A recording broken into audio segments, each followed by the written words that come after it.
Salut à tous. Aujourd'hui, je vais vous présenter un film dramatique et de science-fiction appelé Arrival. Attention, spoilers, bonne vidéo à tous. Louise Banks donne naissance à une fille et la voit devenir une jeune femme avant de la voir succomber à une maladie rare et incurable. Elle a le cœur brisé et sa vie est changée à jamais. Tout commence le jour de leur arrivée. Louise est professeure de langue dans une université locale. Elle se rend à son premier cours du matin lorsqu'elle remarque le brouhaha autour de la télévision dans les parties communes. Il y a un étrange bourdonnement dans l'air ce matin, mais elle l'ignore. Elle salue sa classe, mais il trouve les élèves trop distraits par leur téléphone pour l'écouter parler. Une élève lui demande d'allumer la télévision. Sur l'écran, un flash info est diffusé. Un objet volant non identifié a atterri dans le Montana et 8 autres se sont posés dans le monde entier. À ce moment-là, l'alarme de l'université sonne et Louise quitte sa classe. En rentrant chez elle, elle trouve le monde différent et en plein chaos. Les gens évacuent, les avions survolent et les militaires prennent le relais. Chez elle, Louise regarde les informations et apprend que maintenant, 12 ovnis ont atterri. Ne sachant que faire, elle se rend au travail le lendemain et constate que les cours sont suspendus pour une durée indéterminée. Elle reste dans son bureau et écoute les infos en direct. À ce moment-là, 2 hommes lui rendent visite dans son bureau. C'est le colonel G.T. Weber, des services secrets de l'armée. Elle se souvient de lui à l'époque où elle l'aidait à traduire des rebelles. Weber lui dit qu'elle est le premier choix pour les traductions et que c'est pour cela qu'elle est dans son bureau et non chez Berkeley. Il lui fait écouter l'enregistrement d'un humain parlant à une entité émettant des grognements graves. Louis sait que c'est une entité à cause du bruit qu'elle entend. Elle dit à Weber qu'il est impossible de traduire ce langage à moins d'être dans la même pièce que l'alien à l'origine des sons, car c'est une langue qui n'existe pas sur Terre. Weber prend cela comme un stratagème pour qu'elle puisse s'incruster dans l'enquête, mais il refuse. Il ne veut pas que le centre de recherche devienne un site touristique pour toute personne ayant une habilitation de sécurité de haut niveau. Il dit à Louise que s'il part maintenant, elle n'a plus aucune chance. Il commence à s'éloigner, mais Louise appelle. Elle demande s'ils vont ensuite aller demander à Danvers, un autre linguistique, et lui dit qu'avant de s'engager avec lui, ils doivent lui demander la traduction de guerre en sanskrit. Plus tard dans la nuit, Louise s'endort devant les informations lorsqu'il se réveille en voyant un hélicoptère atterrir dans son jardin. Weber est de retour et lui demande la signification de Gavisti, le mot sanskrit pour guerre. Et Louise répond « un désir de plus de vaches ». Weber sait que Louise est bien apte à assumer cette tâche et lui ordonne d'être prête dans 10 minutes. Louise rejoint l'équipe à bord de l'hélicoptère et fait la connaissance du Dr. Lan Donnelly, un physicien théoricien avec lequel elle va travailler sur cette affaire. Weber lui dit que la première priorité est de savoir ce qu'ils veulent et d'où ils viennent. Ils arrivent sur le site du Montana, sont informés du protocole et emmenés voir le docteur Kettler qui leur fait des vaccins. Louise arrive à la salle de contrôle principale et apprend que le site communique avec les autres sites. Elle rencontre l'agent Alpern de la CIA, qui lui dit qu'ils n'ont pas obtenu beaucoup d'informations de l'objet depuis qu'il a atterri. Louise et Lan sont emmenés dans une autre pièce où ils sont équipés de combinaisons de protection. Ils rejoignent une petite équipe et se dirigent vers l'objet, désormais connu sous le nom de Pod. Toutes les 18 heures, une porte s'ouvre au fond de la nacelle et l'équipe y entre par une plateforme. Louise observe avec étonnement leur entrée dans le pod et commence à se rendre compte de la situation. Une fois que la plateforme a atteint la limite, l'équipe saute dans le tunnel en flottant jusqu'à la lumière rectangulaire qui se trouve devant elle. Louise hésite, elle a des doutes, mais Weber l'attrape et il traverse l'antichambre. Ils arrivent dans la salle principale et voient un mur de verre qui les sépare des entités à l'intérieur. L'équipe place un oiseau en cage sur le sol, indiquant que si l'oiseau est encore vivant, les niveaux d'oxygène dans la pièce sont sans danger. Très vite, 2 créatures géantes ressemblant à des céphalopodes apparaissent derrière la vitre. Ils s'appellent les aliens heptapodes, en raison de leurs 7 membres. La séance est rapidement terminée et ils sont amenés dans la salle de désinfection. Weber dit à Louise et Lan qu'ils ont 2 heures pour trouver une solution. Ils continuent d'écouter les informations et de regarder le monde partir en vrille entre les confinements, les émeutes et les rituels de culte. L'agent Alpern communique avec les autres sites, mais eux aussi n'ont aucune piste leur permettant d'avancer. Le lendemain, ils sont prêts à entrer à nouveau dans le pod, quand Louise a une idée. Elle apporte un tableau blanc et un stylo, disant qu'ils sont peut-être incapables de comprendre leur langue parlée, mais qu'ils peuvent obtenir une base écrite de la langue qu'ils parlent. À l'intérieur du pod, Louise écrit le mot humain et s'avance pour leur montrer. Au bout de quelques secondes, l'un des heptapodes réagit en sortant son membre et en créant un symbole circulaire avec des traits. Il continue à faire différents symboles circulaires, donnant à l'équipe sa première découverte. De retour sur le site, Monsieur Weber lui demande si cette approche est la bonne et comment il pourrait l'expliquer à la hiérarchie. Louise défend son approche et dit qu'ils n'apprennent pas aux heptapodes leur propre langage. Cela entraînera beaucoup de malentendus et les choses prendront 10 fois plus de temps. Weber accepte pour le moment mais exige qu'elle soumette une liste de mots avant la prochaine session. Louise apprend que tous les pays ne sont pas ouverts à cette approche amicale. Le gouvernement a peur que les autres pays suivent la décision du général Chang et de la Chine dans une démarche hostile. Pendant ce temps, Louise explique à Weber que pour communiquer avec les heptapodes, ils doivent d'abord leur apprendre les bases de la langue anglaise avant de pouvoir leur poser la grande question, à savoir le but de leur arrivée. Ils retournent dans le pod et Louise se présente. Sentant la confusion des heptapodes, Louise s'avance et enlève sa combinaison hazmat. L'équipe panique, mais elle les rassure et poursuit l'opération. Elle se dirige vers l'écran et pose sa pomme sur la vitre. Un des heptapodes suit son action et il se présente correctement. Lan dézippe sa combinaison Aznat et se présente également. Elle leur demande qui ils sont et chacun des heptapodes écrit son nom sur le verre. Lan décide de les surnommer Abbott et Costello. Au retour de la nacelle, Louise rêve de sa fille pour la première fois. En raison du succès de la session, Weber autorise la poursuite de l'opération malgré les risques de contamination. Pendant ce temps, les tensions augmentent chez les soldats du camp, car ils ne savent pas à quel genre de menace ils sont confrontés. Plus tard dans la nuit, Louise rêve à nouveau de sa fille. Elle sent dans un champ, admire les fleurs et ramasse des pierres dans un ruisseau voisin. Au cours des semaines suivantes, Louise et Lan poursuivent leurs recherches. Les heptapodes ne laissent aucune empreinte, on ne peut que les voir et les entendre. La composition chimique de leur vaisseau spatial est inconnue. En supposant que les pods communiquent entre eux, ils le font sans pouvoir être détectés. Ils ne savent toujours pas pourquoi les pods ont choisi d'atterrir à ces endroits précis. L'une des premières découvertes de Louise est d'apprendre qu'il n'y a aucune corrélation entre ce que dit un heptapode et ce qu'écrit un heptapode. Elle apprend également que l'écriture de l'heptapode est sémasiographique, ce qui signifie qu'elle représente un sens et ne transmet pas de son. Grâce au Pakistan, ils apprennent que le logogramme d'un heptapode est libre de temps. Leur écriture n'a pas de direction en avant ou en arrière. Les linguistes, comme Louise, appellent cela l'orthographe non linéaire, ce qui les amène à se demander si c'est aussi la façon dont ils traitent les idées. Louise et Lan étudient suffisamment leur langue pour créer leurs premières réponses. Maintenant, ils travaillent à élargir leur vocabulaire, ce qui devrait prendre un mois supplémentaire. Un soir, après une session, Louise et Lan se retrouvent à l'arrière d'un pick-up qui offre une vue sur le pod. Lan lui exprime son admiration pour son intelligence et sa volonté de continuer, et ils parlent un peu de leur vie personnelle. Louise pense que tout dépend d'eux maintenant et Lan est heureux que ça se soit passé de cette manière. En dehors du site, le monde ne s'est pas bien accommodé de la présence des pods. Les pillages et les émeutes se poursuivent, surtout après la diffusion d'une photo des aliens.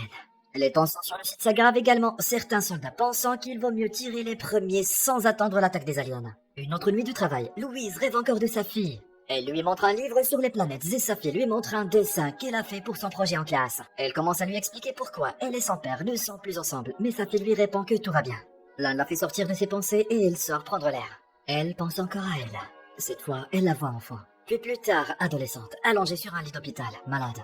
Plus tard, Louise se retrouve dans sa chambre avec Lan qui discute avec elle de l'hypothèse Sapir-Whorf, selon laquelle si l'on s'immerge dans une autre langue, on peut réellement remodeler notre cerveau. Il lui demande si elle rêve dans sa langue, et quand elle lève les yeux, un heptapode est dans sa chambre. Louise se réveille dans son lit, soulagée que tout cela n'ait été qu'un rêve. Elle retrouve Weber qui l'a conduite à la salle de contrôle pour faire une traduction en mandarin. Il s'avère que leur satellite a capté une conversation téléphonique avec le chef militaire chinois, le général Chang. Louise traduit la première phrase, disant que chacun des 12 offre une technologie avancée et que leur équipe scientifique tente de décoder quelles sont les technologies. Il dit à Weber qu'elle ne comprend pas les mots suivants, costume, honneur et fleurs. Il lui dit qu'il y a une heure, la Chine a mobilisé les forces et que maintenant la Russie suit leur exemple. Louise se rend compte que les phrases appartiennent à des ensembles de tuiles Mahjong et apprend qu'ils utilisent un jeu pour converser avec leur heptapode. Elle s'inquiète du caractère problématique de cette situation, où chaque conversation devient un jeu et où chaque idée s'exprime par l'opposition. La victoire est la défaite. Weber lui pose alors un ultimatum et lui ordonne de poser la question tant attendue aux heptapodes, qu'ils soient prêts ou non. Louise, Lan et l'équipe entrent à nouveau dans le pod. Louise commence à former ses logogrammes en demandant aux heptapodes ce qu'ils veulent. Costello répond avec un message disant « offre d'armes ». De retour sur le site, une dispute éclate entre Louise, Weber et l'agent Alpern. Louise insiste sur le fait que les heptapodes ne savent peut-être pas faire la différence entre une arme et un outil, et qu'avec la complexité du langage humain, une chose peut parfois être les deux. Lan ajoute qu'ils ne savent pas si les heptapodes leur offrent une arme ou leur demandent d'en offrir une, pour commencer un échange. La seule façon pour réellement savoir ce qu'ils veulent est d'y retourner. Un appel interrompt leur réunion et l'agent Alpern présente sa théorie selon laquelle c'est le moyen pour les aliens de diviser les humains et de les faire se battre entre eux. Le conseil se dissout et Louise et Lan se sentent vaincus. De retour à la salle de contrôle, le chaos s'installe. La Chine et la Russie ont reçu le même message qu'ils ont interprété comme une menace et ont coupé leurs communications avec les autres sites de pod, se mettant hors réseau et hors ligne. Louise insiste sur le fait que cela ne fera qu'empirer la situation et qu'ils doivent communiquer entre eux. Elle s'enfuit avec Lan pour retourner dans le pod. Effrayée par la menace imminente, plusieurs soldats de la nacelle se sentent mutinés, transportant plusieurs caisses d'explosifs et les plaçant dans la pièce, prêts à exploser dans 10 minutes. Louise et Lan arrivent et l'un des soldats tente de les arrêter, mais ils finissent par les laisser rioler, tout en sachant que la bombe les tuera. Louise et Lan entrent dans la pièce pour parler à Abbott et Costello, ignorant totalement que la bombe se retrouve à quelques mètres d'eux. Louise leur demande s'ils veulent offrir quelque chose aux humains. Les heptapodes répondent avec des mots comme technologie, visiteurs et amis. Elle leur demande alors de donner la technologie maintenant. Soudain, Abbott commence à taper sur la vitre. Incognito, Weber a envoyé la sécurité pour arrêter les soldats rebelles. De retour dans la pièce, Abbott continue de taper sur la vitre. Louise s'avance et pense qu'Abbott veut qu'elle écrive sur l'écran. Elle pose les 2 pommes sur le verre et commence à écrire avec Abbott. Au milieu de tout cela, elle rêve à nouveau de sa fille, qu'elle endort et qui elle tient la main. Après avoir fini d'écrire, Costello s'envole, laissant des centaines de symboles apparaître sur l'écran. Il regarde à l'extérieur et entend des coups de feu. Alors que le temps s'approche de 0, Abbott les force à sortir de la pièce au moment où les bombes explosent et où la pièce se referme. Louise et Lan sont jetés dans l'antichambre, inconscients mais vivants. Louise se réveille et se retrouve dans le bureau du docteur Kettler avec une commotion cérébrale. Ils ont survécu à l'explosion et Kettler les informe qu'il y a des soldats rebelles. Elle cherche Lan et la trouve dans la salle principale avec Weber et le reste de l'équipe. Elle leur dit qu'ils doivent rentrer et expliquer aux heptapodes ce qui s'est passé. Il dit que c'est impossible parce que ses ordres ont maintenant changé. Ils doivent évacuer et se préparer à riposter. À ce moment-là, un grandement interrompt leur conversation. L'équipe court dehors et voit la capsule se soulever de plusieurs kilomètres du sol. Plus tard dans la nuit, la Chine déclare officiellement la guerre aux extraterrestres, incitant plusieurs autres pays à faire de même. Louise et Lan continuent de décoder le dernier message des heptapodes. Alors qu'ils discutent, la fille de Louise lui revient en mémoire. Elle est maintenant une jeune adolescente et elle interroge Louise sur un certain terme qui signifie que 2 parties concluent un accord et que toutes 2 en tirent quelque chose. De retour sur le site, Louise se réveille de son rêve et apprend que Lan a fait une découverte.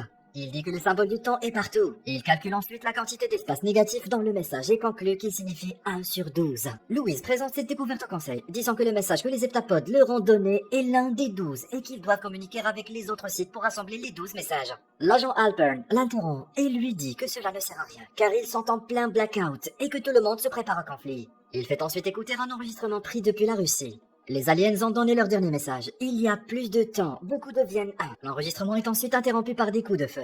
Louise insiste sur sa théorie, mais Halpern reste hostile, demandant comment ils vont convaincre les autres sites de partager leurs données. Lan intervient en disant qu'ils offrent leurs données en retour, ce qui en fait un jeu à somme non nulle.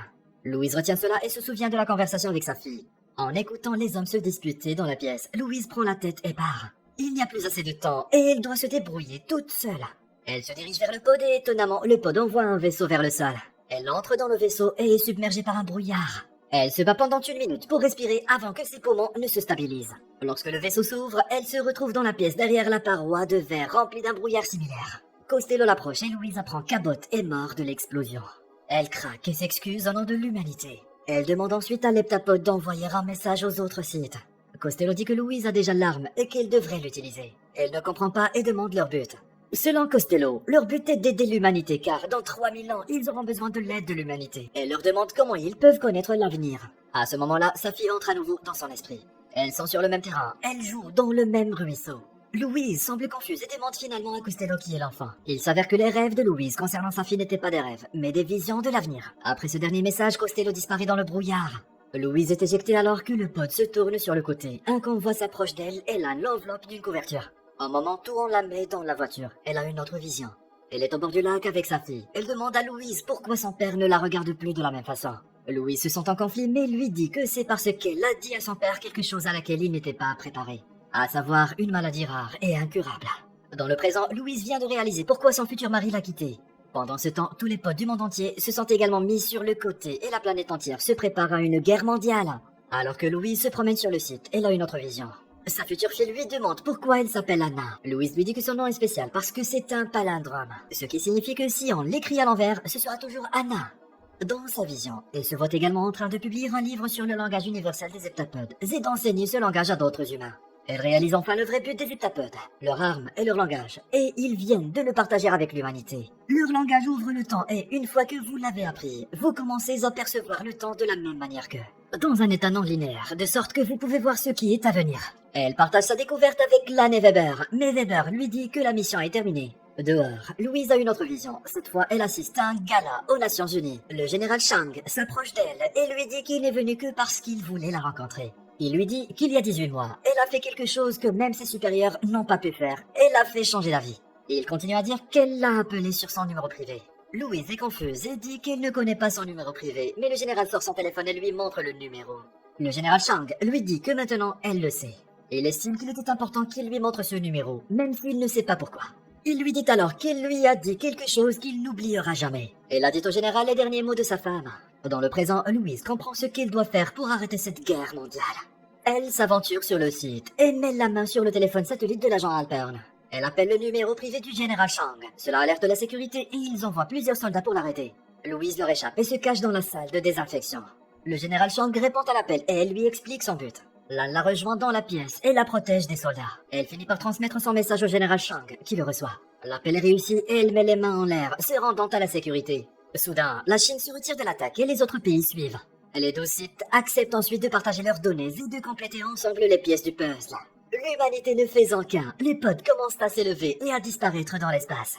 Aussi vite qu'elles sont arrivées. Louise et Lan sont dehors et regardent l'évacuation du site. Elle lui demande s'il changerait les choses, s'il pouvait voir sa vie entière du début à la fin. Il lui dit que la chose la plus surprenante qui lui soit arrivée dans sa vie n'a pas été de rencontrer les heptapodes, mais plutôt de la rencontrer, elle. Il lui déclare alors son amour pour elle. Louise le regarde, sachant que c'est le visage de son futur mari, et lui renvoie son amour en l'embrassant. Même si Louise sait ce qui va se passer dans le futur, qu'il se marie, qu'il donne naissance à Anna, et que Anna décède. Elle accepte pleinement et de tout cœur, tout en sachant que Lan finira par les quitter.